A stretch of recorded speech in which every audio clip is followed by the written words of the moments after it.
հերաստուն եք եկել։ Պարոն Մխիթարյան, ինչպես է հաջողվում աշխատանքը իրականացնել կոալիցիոն, ասպես ասենք, համաձայնության շուրջ ի վերջո։ Դե կոալիցիոն համաձայնագիր որպես այդպեսին չկա, որովհետև չկա կոալիցիա ու չկա ստորագրված հուշագիր,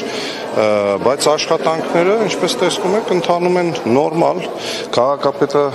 իր աշխատակազմը նոր սկսում է հունի մեջ մտնել, ինչը պարզ ու հասկանալի է։ Բոլոր այն հարցերը, որոնք մենք ունենք, առաջնային փորձում ենք լուծել հենց տեղում, խորհրդակցելով փոխքաղաքապետի հետ, բաժնի պետերի հետ, ներկայացնելով խնդիրները, այս պահի դրությամբ կարող եմ ասել, որ եթե համարենք, որ մի ամիս է, իրական աշխատանքը տեղի ունենում, մեկ ամսվա ընթացքում ինչ հարց ներկայացրել ենք, շատ արագ արձագանք ենք ստացել,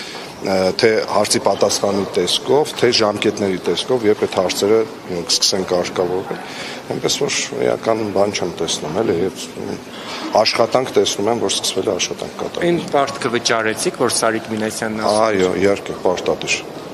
Ես չեմ վճարել, ընկերներս են վճարել։ Իդեպ Երևանի քաղաքային իշխանության կողմից շարունակում են շահարկվել Գյումրու ընտրությունների արդյունքները, ընդհանրապես այն մարդիկ, ովքեր անցան ավականու կազմում, նաև վերջին նիստի ժամանակ քաղաքացիական պայմանագրի ղեկավարը, խմբակցության ղեկավարը ավականու, ասում էր գնացիք Վարդան Ղուկասյանի փեսային դարձրիք քաղաքապետ, հիմա էլ այս կոնտեքստում են։ Ես ընդհանրապես պաշտոնյաներին չեմ վերաբերվում, ով փեսան է,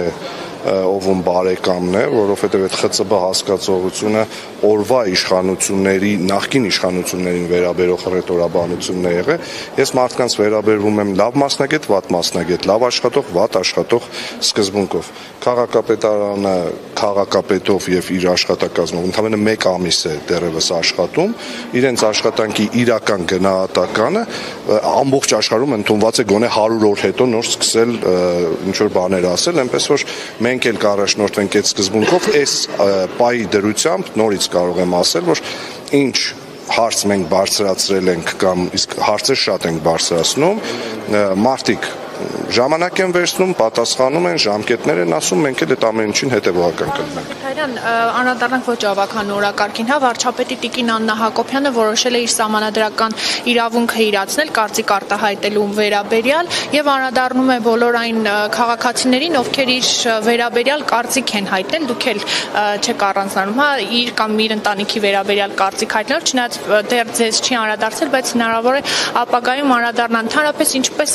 հետևել եք, տեսել եք ինչպես է նախ մարդկանց անվանում եւ ձեզ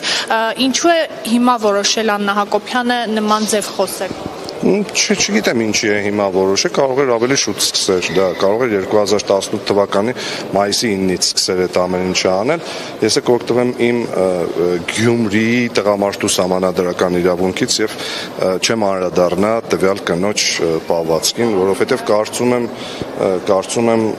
դրանով պիտի զբաղվի իր ամուսինը, էլի։ Բայց այնուամենայնիվ այդ խոսույթը ատելության, որը գեներացվում է, երկու ստեկ դատապարտելի չի պետք է լինի։ Ցանկացած ատելության խոսույթ կապ չունի դա ով է ասում, դատապարտելի է եւ իհարկե չի կարելի նման բան թույլ տալ։